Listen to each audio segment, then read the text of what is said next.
السلام عليكم شباب، اكيد راكم توحشتوني انا بالذات، واكيد راني انا زاد توحشتكم كيما تعرفوني. نفدلك كي تعرف تفدلي كيف عمر ياسري. ظهر لي كفرت راه وانا مبسوط برجولي. قبل مدة قصيرة هبطت بوست في اليوتيوب نسألكم فيه، قلت لكم عطوني فكرة فيديو جديد، بالطبيعة كومنتير كامل جاني قال لي اعطيني احسن يوتيوبر تونسية حاليا. ايه ظهرتي باينين من غير ما نبقى نبين. يا اخي قلت خلوه على حاجه اخرى، وبالصدفه يعرفني تريل صاحبك راجل اثنين وفي رمضان سنة محفل هكا. ليش قلت خلينا نعمل طلة على الحوار التونسي نشوفوا وش يعمل لنا سنة.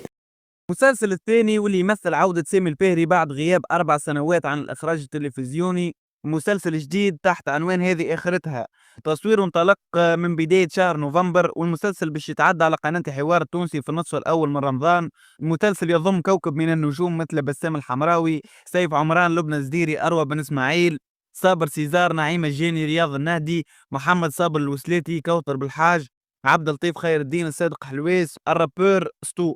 ونص العمل من كتابة الصادق حلواس وبلال المساوي، بينما الإخراج من توقيع الفاهري نفسه.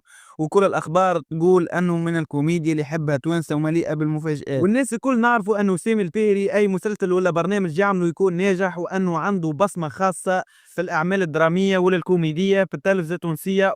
لحظة يا جماعة، سمعت كنت نسمع فيه تو اللي ستو باش يمثل في مسلسل سامي الفهري. يداء الجميع التوانسة، كان حلمك باش تولي ممثل ننصحك انسى، يا اما باش تكون رابور يا اما انسى كان عندك باش تتمثل اصلا، ولا اكتاف طبعا بكم معروفين.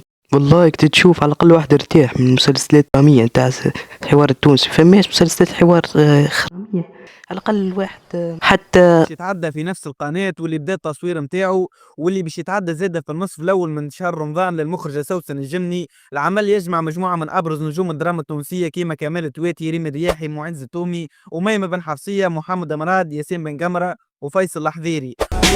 بقى اقول ولادي الكتب لي انا باش نقعد طول عمري ندعي باش ما يقولوش كلمه هكا ولا هكا في مسلسلاتهم، باه ما يدخلش في مشطف التلف. العباد اللي صدقوا لي هذا باش يمثل في رمضان راهو غلط.